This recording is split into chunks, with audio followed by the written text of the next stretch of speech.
the second stabbing attack in Sydney in the last couple of days, last 3 days. Joining us live now out of Melbourne is the Shadow Finance Minister Jane Hume. Jane, good to see you this morning. So we will get to Brad Banducci in the supermarkets in just a moment, but just from where you are, what are your thoughts this morning on what's going on in Sydney right now?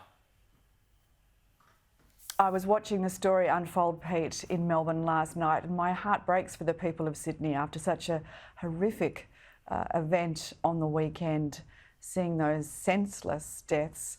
And then again last night, and my thoughts are with Bishop Emmanuel and all of those in the congregation that were witness to that senseless stabbing last night.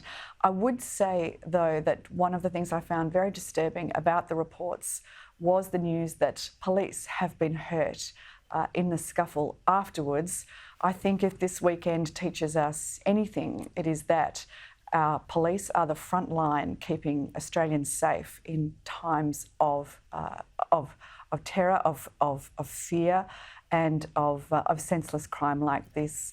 And our thoughts should be with those policemen too that were hurt in the line of duty last night. Yeah, we'll get an update on their condition shortly. I suppose this will also raise questions about live streaming religious services, particularly in a hot environment at the moment. Jane, do you have any concerns with that?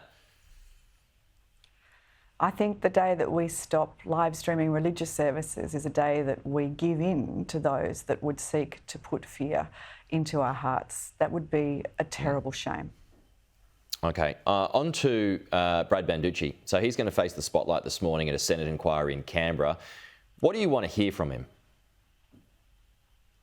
Well, the supermarket giants are going to appear today, both of them, as part of this Senate inquiry into a Greens bill. We've heard from a number of witnesses already that have particular solutions to the cost of rising groceries, and you can understand why there is concern out there.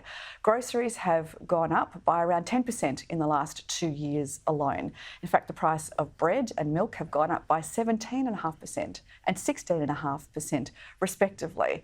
Of course, it means that when people go to the supermarket and buy their groceries, that there are fewer and fewer things in that basket costing more and more. That said, is this bill the right solution to that problem? That we will await to see. Quite frankly, if Labor were very serious about getting down the cost of groceries, they would tackle the big issue, which is inflation and the drivers of those cost of groceries. They would be tackling high energy prices.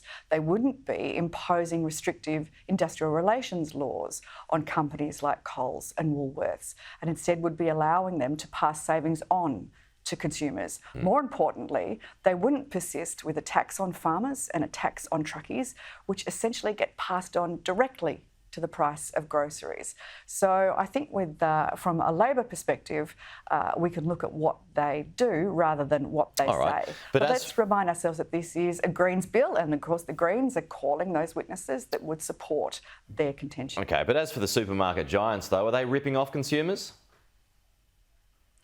Well, we'll hear today about what it is that those supermarket giants are in fact doing and what pressures that they're facing that they feel the need to pass on higher prices to consumers.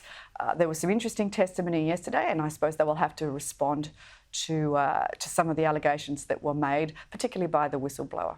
Jane Hume, we'll leave it there. Appreciate it.